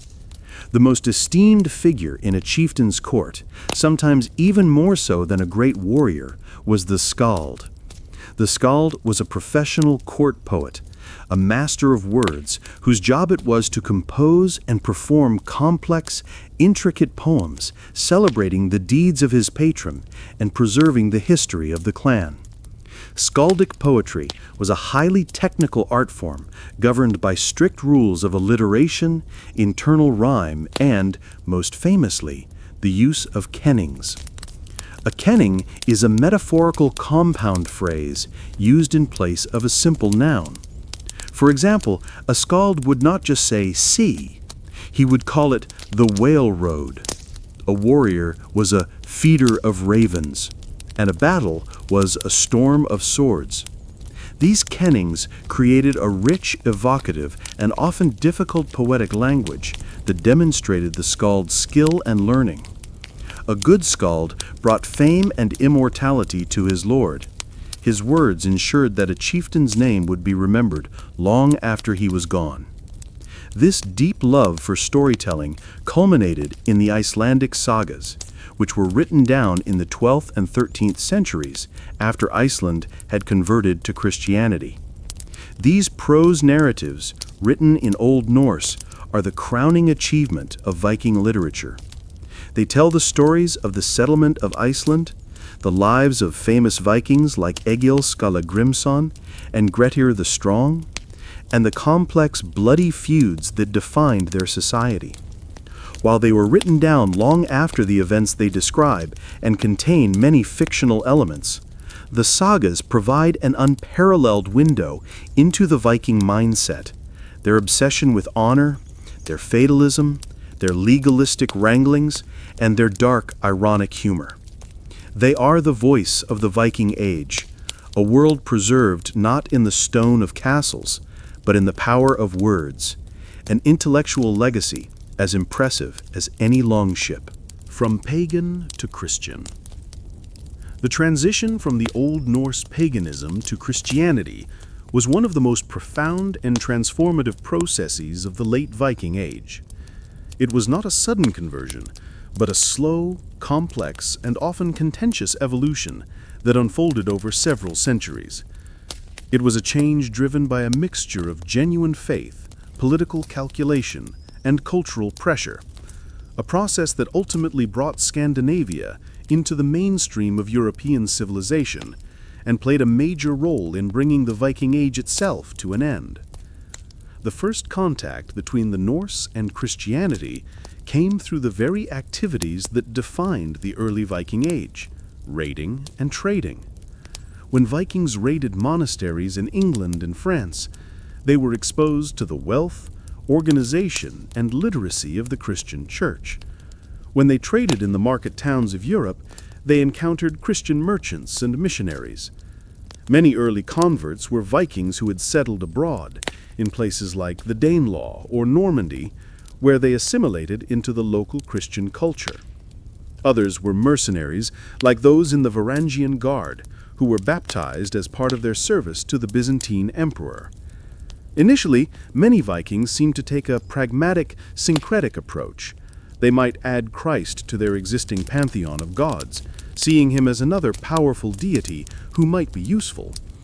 Archaeological finds from this period sometimes show both a Thor's hammer amulet and a Christian cross in the same grave, or a stone carving with both pagan and Christian imagery, suggesting a period of peaceful coexistence and blending of beliefs.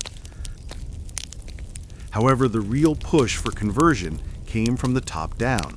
The newly powerful kings of Denmark, Norway, and Sweden saw Christianity as a powerful tool for state building.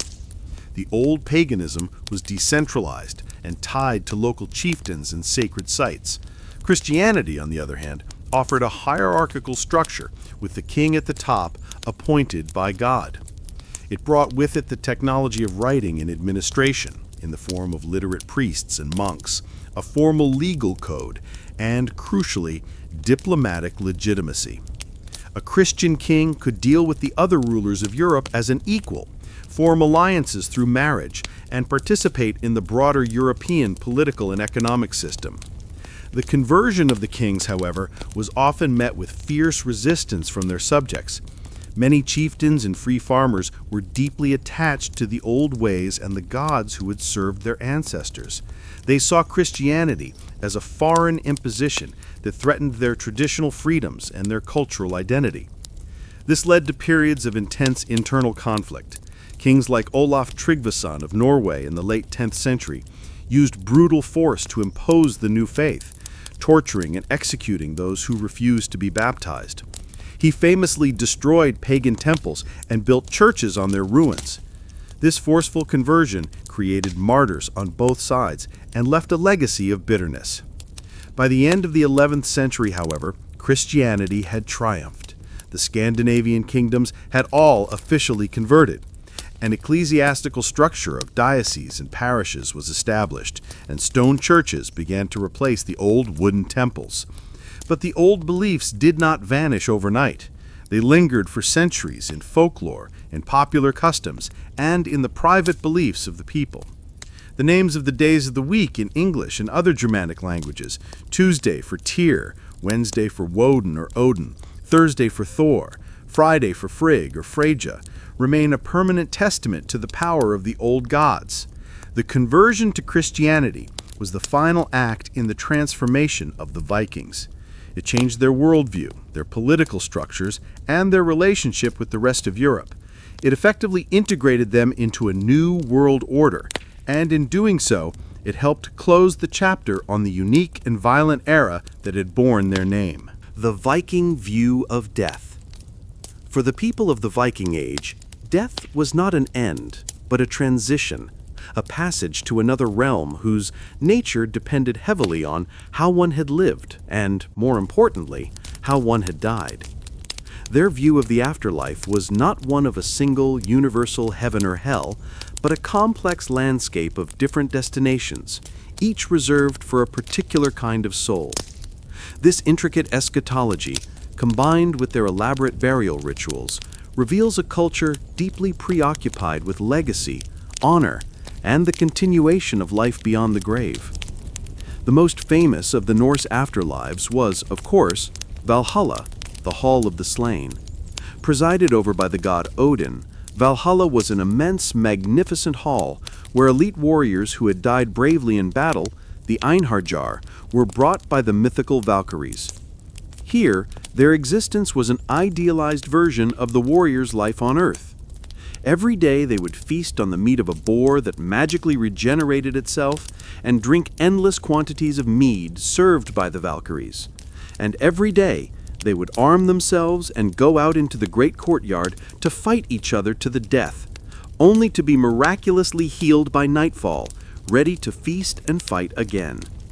This was not pointless violence, it was training for the final apocalyptic battle of Ragnarok, when the Einherjar would march out alongside Odin to fight against the giants and the forces of chaos.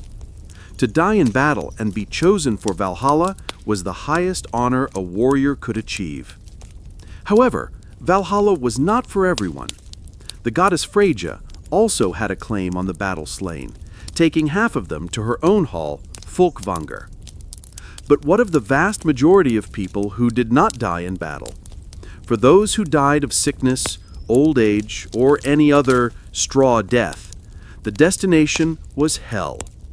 Ruled by a goddess of the same name, who was depicted as being half beautiful woman and half decaying corpse, hell was a gloomy, shadowy, and cold underworld. It was not a place of active punishment like the Christian hell, but rather a gray, joyless realm of the dead. It was an undesirable but inescapable fate for most. The importance the Vikings placed on the journey to the afterlife is most vividly seen in their burial customs. A Viking funeral was a powerful statement about the deceased's status, wealth, and identity. The most spectacular of these were the ship burials, reserved for the highest-ranking chieftains and nobles. The deceased would be laid out in a real, full-size ship, which was then either buried under a massive earthen mound or, in some literary accounts, set ablaze and pushed out to sea. The ship was the ultimate vehicle, intended to carry the soul of the dead to the next world. The grave was furnished with a lavish array of grave goods, everything the deceased might need or want in the afterlife. A warrior would be buried with his sword, shield, axe, and spear. A wealthy woman would be buried with her jewelry, her keys, her weaving tools, and other domestic items. Feasting equipment, tools, and even sacrificed animals such as horses and dogs were included. In some exceptionally high-status burials, there is chilling archaeological evidence of human sacrifice, where servants or slaves were killed to accompany their master or mistress into death. These rituals demonstrate that the Vikings believed the afterlife was a tangible place, a continuation of earthly existence where status and possessions still mattered. But beyond securing a place in the next world, the funeral was also about securing a legacy in this one.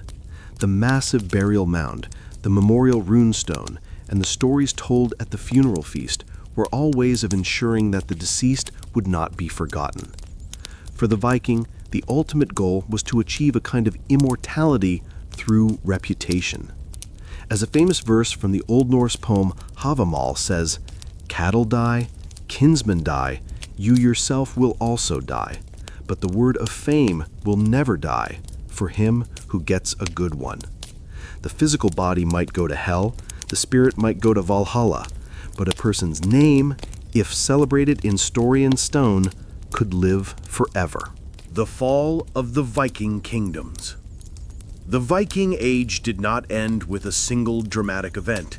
It faded away, a slow twilight brought on by a convergence of factors that fundamentally altered the conditions that had made their explosive expansion possible in the first place. The decline was driven by changes both within Scandinavia and in the wider European world they had once terrorized. The Vikings, in a sense, became victims of their own success and the success of their neighbors. One of the most significant factors was the changing political landscape of Europe. The Europe of the 11th century was a very different place from the Europe of the 9th. The weak, fractured kingdoms that had been such easy targets for the early raiders had evolved into stronger, more centralized states with more effective military systems. In England, the descendants of Alfred the Great had built a unified and well-defended kingdom. In France, the Capetian dynasty was slowly consolidating its power. Feudalism, with its system of castles and armored knights, had created a much more robust and localized defensive network. A Viking longship sailing up a river was now more likely to be met by a force of professional soldiers from a nearby castle than by a terrified group of unarmed monks. The old business model of raiding and demanding Danegeld was no longer viable or profitable. The targets had gotten harder, and the risks had become much greater. Simultaneously, the economic incentives for eastward expansion were also drying up. The flow of Arab silver from the Samanid Caliphate, which had poured into Scandinavia via the Russian river routes and fueled much of the Viking economy, began to decline in the late 10th century due to the exhaustion of the silver mines. This cut off a major source of the wealth that had financed Viking expeditions and sustained the power of their chieftains. The world was simply becoming less profitable for a Viking. But the most profound changes were happening within Scandinavia itself.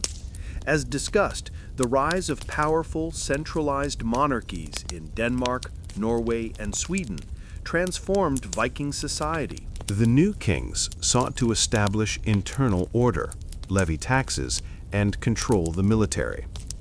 The old system of independent chieftains leading their private war bands on freelance expeditions was actively suppressed. Warfare became the exclusive right of the king, and armies were now national levies, fighting for the king's political objectives, not for private plunder. The days of the freebooting Viking adventurer were over. The conversion to Christianity was the final decisive blow. The Christian faith brought with it a new worldview and a new set of ethics that were fundamentally at odds with the old Viking ethos. The church condemned raiding and the slave trade. It promoted peace and order within Christendom.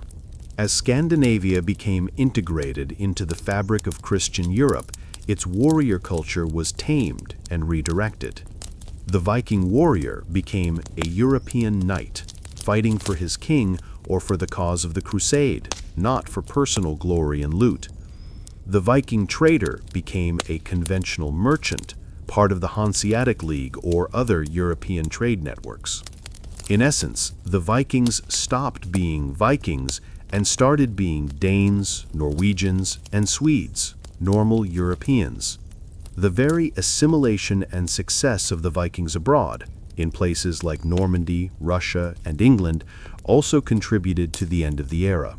The Normans became French, the Rus became Slavs.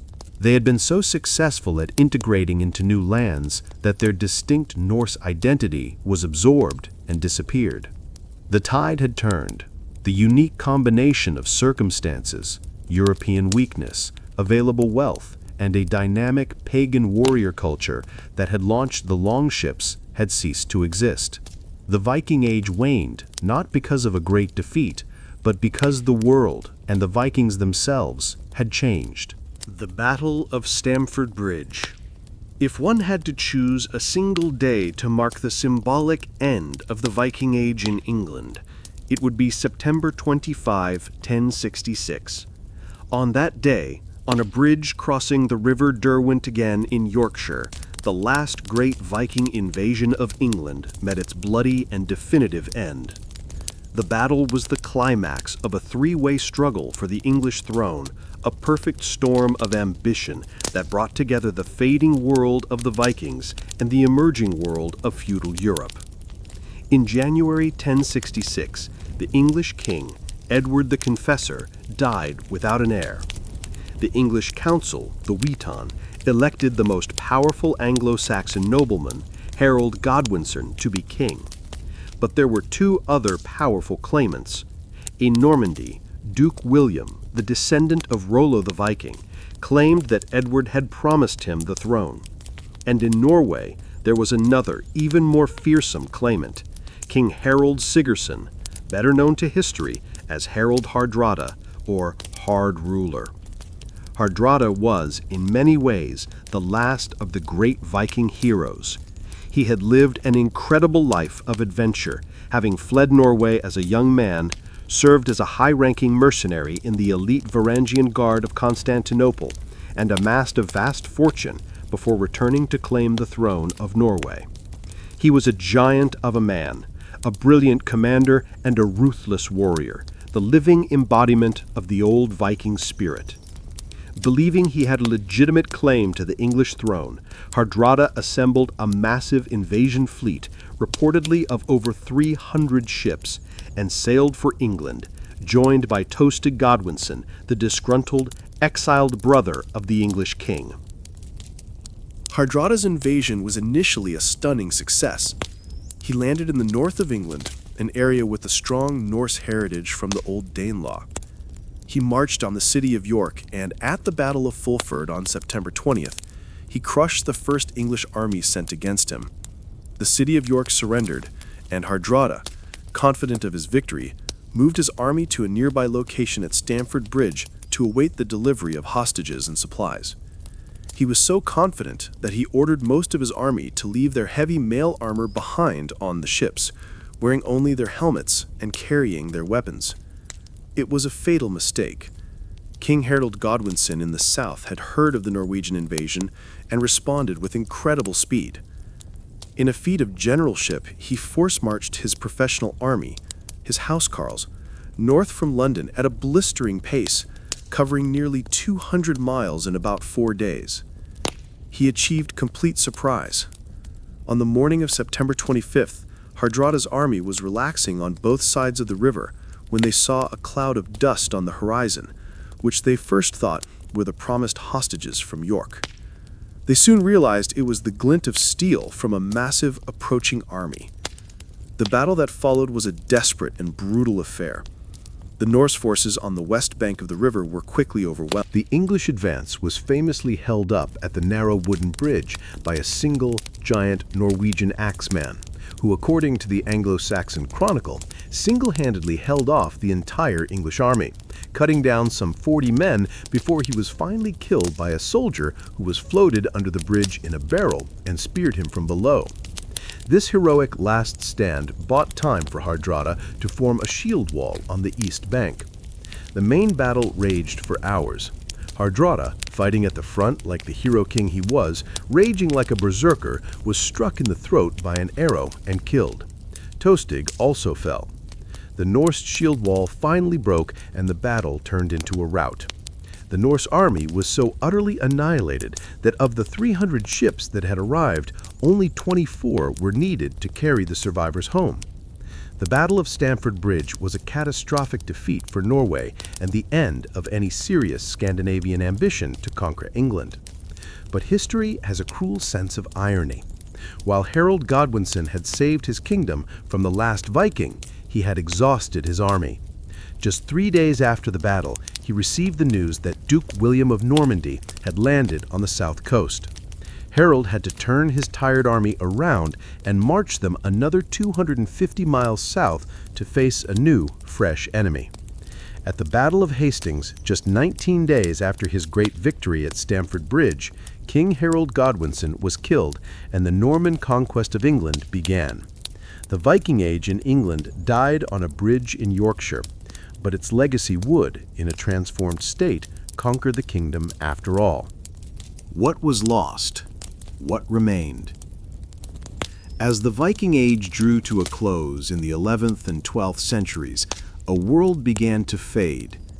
The longships were beached for the last time, their iconic dragon prows replaced by the more cumbersome but capacious designs of European trading cogs. The old gods, Odin, Thor, and Freya, retreated from the great halls of kings and into the quiet folklore of the countryside, their stories demoted to tales of trolls and fairies. The warrior ethos, which valued personal honor and glorious death in battle above all, was supplanted by the Christian virtues of humility and obedience to a king. A whole way of life, a worldview forged in the cold north, seemed to be vanishing from the earth. Much was undoubtedly lost.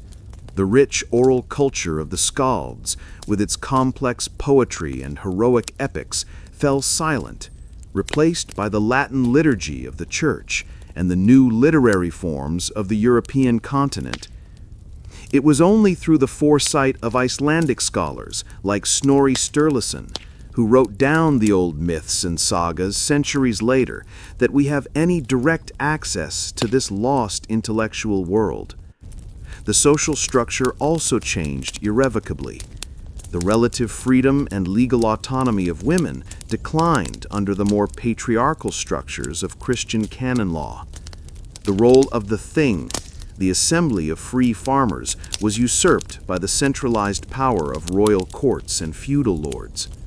The fierce independence that had driven so many to seek new lives in Iceland or to challenge kings was tamed and brought into the hierarchical order of medieval Europe. But the Viking spirit did not simply disappear. It transformed and was absorbed into the very fabric of the nations it had once terrorized and the new kingdoms it had founded. The legacy remained, often in subtle but powerful ways. The most tangible remnant is in language. The English language is saturated with words of Old Norse origin, a direct result of the Danelaw settlement. Everyday words like give, take, get, sky, skin, egg, knife, and window are all part of this Norse linguistic inheritance. The same is true for place names across northern England, Scotland, and Ireland, where towns and villages still bear the Norse signatures of their founders. The Viking genius for seafaring and trade did not vanish. It evolved. The Northmen's navigational skills and commercial instincts became a key component of the maritime power of the new Scandinavian kingdoms and contributed to the growth of trade networks like the Hanseatic League. Their political legacy was equally significant. The Viking presence acted as a catalyst for state formation. In England, the threat of the great heathen army forced the Kingdom of Wessex to innovate and centralize, ultimately leading to the creation of a unified English state. In Russia, the Rus provided the founding dynasty for the first East Slavic state. Even in France, the Normans, though culturally assimilated, carried the Viking talent for organization and conquest forward, most dramatically in their invasion of England. The very DNA of modern populations in Britain, Ireland, and Russia carries a clear genetic signature of the Viking migrations. Perhaps the most enduring, if intangible, legacy is a certain spirit, a spirit of adventure, individualism, and resilience. The impulse to explore, to cross the ocean in an open boat, to challenge the established order, and to carve out a life on one's own terms is a powerful theme that runs through the Viking story.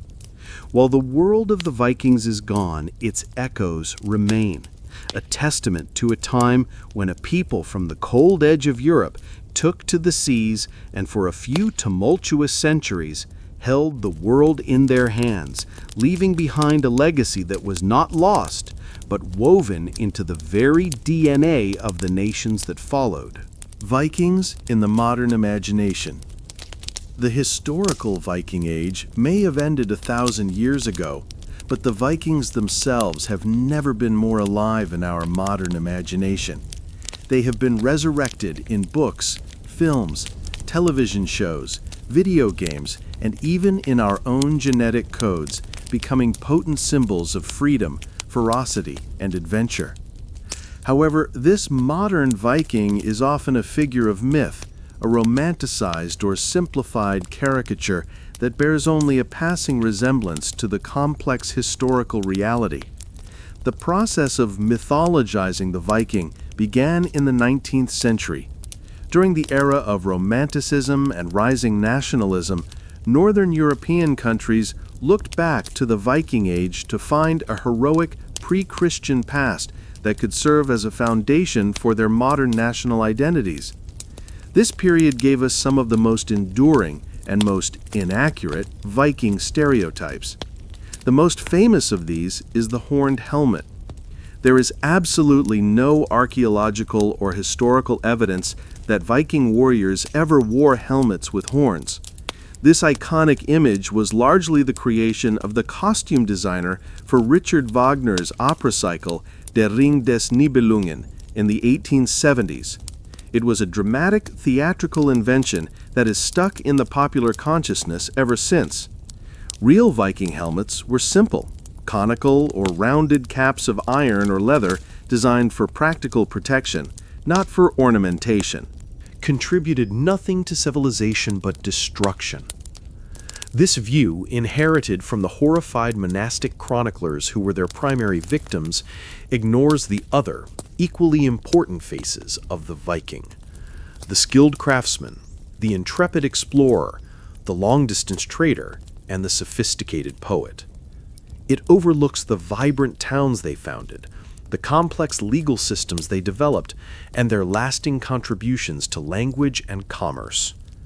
In recent decades, popular culture has attempted to create a more nuanced portrait. Television shows like Vikings and The Last Kingdom have moved beyond the horned helmet stereotype, striving for a greater degree of historical authenticity in costume, language, and social structures.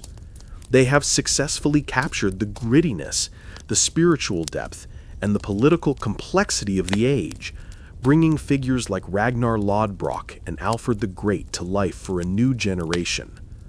While these shows still take significant creative liberties for the sake of drama, they have been instrumental in fostering a widespread public interest in the real history of the period. This fascination has also been fueled by the rise of commercial DNA testing.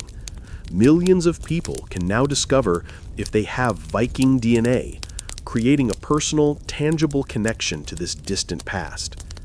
This has spurred an interest in genealogy and a desire to understand the real stories behind the migrations that show up in their genetic results. The Viking Age has also found a new life in the revival of Norse paganism, or Asatru, where modern followers seek to reconstruct and practice the pre-Christian faith of the North. This modern revival grapples with the challenge of adapting an ancient tribal faith to the context of the contemporary world. From the brutish barbarian of Victorian caricature to the complex anti-hero of modern television, and from a footnote in a history book to a percentage in a DNA report, our vision of the Viking continues to evolve. They have become a powerful cultural symbol, a screen onto which we project our own ideas about freedom, masculinity, exploration, and the relationship between civilization and the wild. While our modern Viking may be part history and part fantasy, our enduring fascination with him ensures that the echoes of the longships will continue to resonate for a long time to come. Echoes in the North Wind. The story of the Vikings is, in the end, a story of an irresistible force meeting a changeable world. For a period of roughly 3 centuries, the Northmen erupted from their cold homelands with a force and energy that reshaped the map and the destiny of Europe.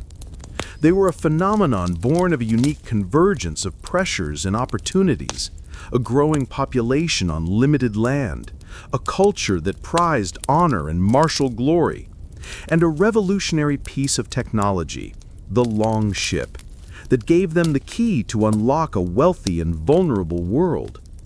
Their legacy is a study in contrasts. They were the terror of Christendom, the scourge of the seas whose name was whispered in prayers for deliverance. But they were also the founders of cities, the pioneers of trade routes, and the architects of new political states. They were the Rus who laid the foundations of Russia, the Norsemen who gave their name to Normandy, and the settlers who built a republic of laws in the wilderness of Iceland. They were destroyers and creators, pirates and poets, slavers and state builders. To try and label them as simply one or the other is to miss the point.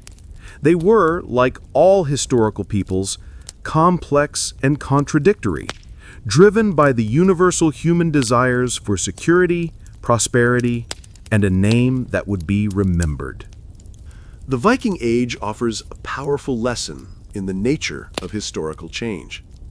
It demonstrates how a people on the periphery can, through technological innovation and a powerful, motivating ideology, dramatically alter the course of history. It shows how periods of seeming chaos and violence can also be periods of intense cultural exchange, innovation, and connection, paving the way for a new kind of order. The roads they opened for plunder became the roads of trade and ideas, shrinking the world in ways they could never have intended. Their story is also a reminder of the limits of power and the inevitability of change. The same forces of assimilation and political evolution that they helped to set in motion would ultimately absorb them.